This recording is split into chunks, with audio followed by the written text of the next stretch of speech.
Mirë se vini në kanalin ton, mos harroni të bëni subscribe dhe të klikoni si përzieles për të marrë njoftimet më të reja.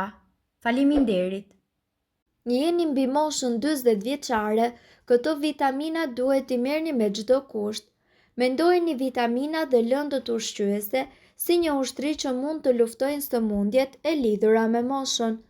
Mënyra më e mirë për të krijuar këtë ushtri është që ju të ushqeheni me një dietë të pasur dhe njëkohësisht tepër të shëndetshme. Është e rëndësishme të ushqehemi mirë në çdo moshë, megjithatë, pas të 40-tave është shumë e rëndësishme pasi edhe në këtë moment fillojnë të ndryshojnë rregullat.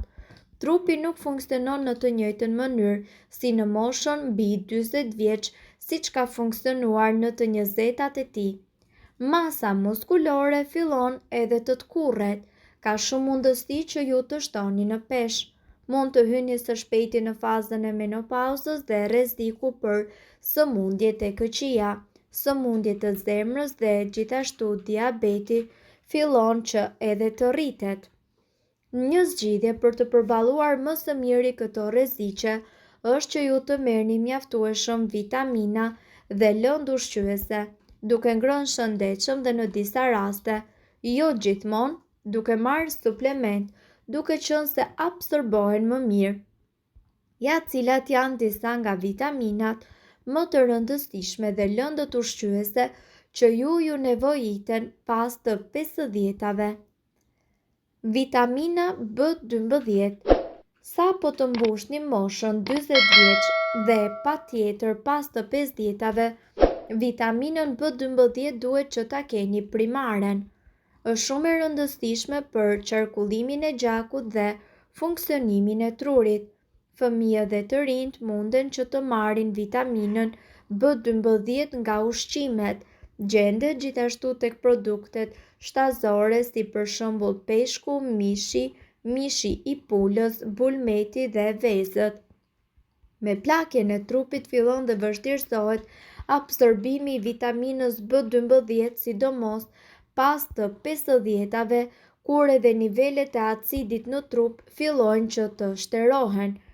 Pas moshës 40 vjeç dhe para se ju të mbushni 50 vjeç, është mirë që të merrni vitaminën B12 nga suplementet ose vitaminat. Përpiqeni që të merrni 2.4 mg në ditë, edhe nëse merrni më shumë, mos u shqetësoni.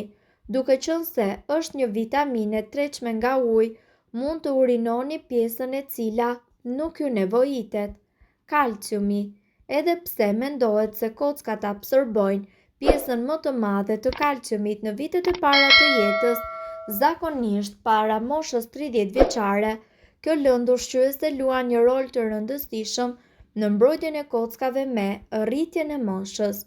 Kalciumi nevojitet për funksione të tjera bazike në trup, si për shembull kontraktimi i muskujve, funksioni i nervave dhe zemrës dhe gjithashtu reaksioneve të tjera biokimike. Nëse nuk po merrni mjaftueshëm kalcium nga dieta, trupi e merr kalciumin nga kockat, prandaj fillojnë edhe të dobësohen.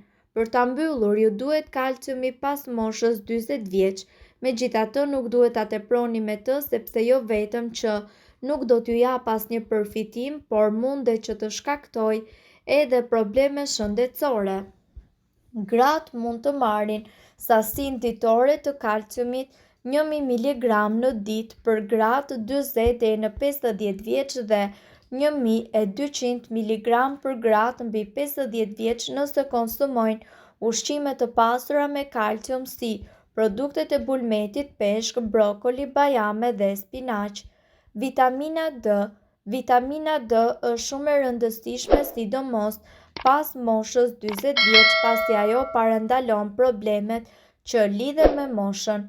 Mungesa e vitaminës D është shumë e rëndësishme sidomos pas moshës 40 vjeç, pasi problemet lidhen pikërisht me moshën dhe mungesa e vitaminës D lidhet më pas me diabetin, sëmundjet e zemrës, sklerozën e shumfisht, sëmundjet e gjirit dhe ato të zorrës, rreziqe për të cilat rriten më shumë me kalimin e moshës.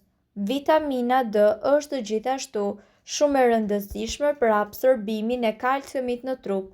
Disa nga burimet ushqimore më të mira të kësaj vitamine është dielli. Gjithashtu peshku, bulmeti, drithrat, por është shumë e vështirë që vitamina D të merret nëpërmjet ushqimit. Dielli është burimi më i mirë i kësaj vitamine. Në dimër sigurisht që e kemi të vështirë marrjen e vitaminës D, prandaj ekspertët rekomandojnë marrjen e suplementeve D3. Duhet që të keni të paktën 600 njësi në ditë sipas Institutit Kombëtar të Shëndetit. Magnezi. Funksioni kryesor i magnezit është që të ndihmojë në rregullimin e tensionit të gjakut. Është e rëndësishme kjo për gratë mbi 40 vjeç të cilat janë tashmë në rrezik për tension të lartë të gjakut. Dhe gjithashtu, mungesa në magnez lidhet me sëmundjet e zemrës, diabetin dhe inflamacionin. Magnezi gjithashtu luan një rol tepër të rëndësishëm në absorbimin e kalciumit dhe ndihmon në funksionimin e muskujve, nervave dhe gjithashtu të zemrës, si edhe mbajtjen nën kontroll të glukozës në gjak. Nëse konsumoni një dietë të shëndetshme dhe të balancuar, mund të merrni dozën e nevojshme të magnezit 320 mg në ditë për gratë mbi 40 vjeç. Nga ushqimet gjenden dhe perimet e gjelbra, bishtajoret, produktet e sojës, frutat e thata, fara të ndryshme dhe avokado. Jasti të merrni 100% të magnezit nga ushqimet. Dozat e larta të magnezit nuk shkaktojnë ndonjë problem të rënd, megjithatë munden që të shkaktojnë diarre, të përzira ose edhe dhimbje. Omega 3, teknikisht ato nuk janë vitamina, megjithatë acidet yndyrore omega 3 e meritojnë gjithashtu në një vend në listë për shkak të përfitimeve të tyre të shumta shëndetësore, sidomos sepse ndihmojnë për të përballuar gjithashtu ndryshimet negative që vijnë me moshën, si edhe rritje e rrezikut për sëmundje të zemrës dhe rënja e aftësive njohëse.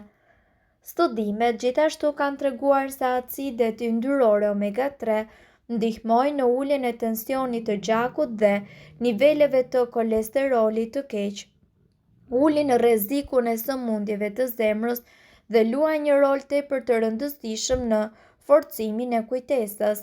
Një studim i fundit madje ka zbuluar se njerëzit me nivele të larta të acideve yndyrore omega 3 në gjak performojnë më mirë në testet e memorjes dhe të menduarit abstrakt krahasuar me individët me nivele të ulta, që do të thotë se këtë lloj yndyrash luajnë një rol tepër të rëndësishëm për shëndetin ton. Gjithashtu, edhe pse mund të merrni acidet yndyrore nga ushqime si peshku, bajamet, farat e lirit, perimet e gjelbra, suplementët janë gjithashtu një ndër mënyrat më të mira për të siguruar që ju po merrni mjaftueshëm nga kjo lëndë ushqyese. Merrni rreth 500 mg në ditë nëse jeni në gjendje që të mirë shëndetësore, prandaj ju duhet 800 deri në 1000 mg në qoftë se vuani nga sëmundjet e zemrës dhe 2000 deri në 4000 mg nëse keni nivele të larta të triglicerideve. Dhe siguroni që të pyesni mjekun rreth dozës së saktë në rast se jeni duke marrë hollues gjaku, pasi kjo mundet që të ketë efekte serioze të rënda shëndetësore për shëndetin tuaj.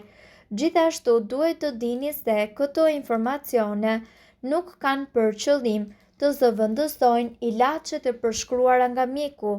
Para se të përdorni këto receta të mjekësisë alternative, ne ju sugjerojmë të këshilloheni më parë me mjekun tuaj.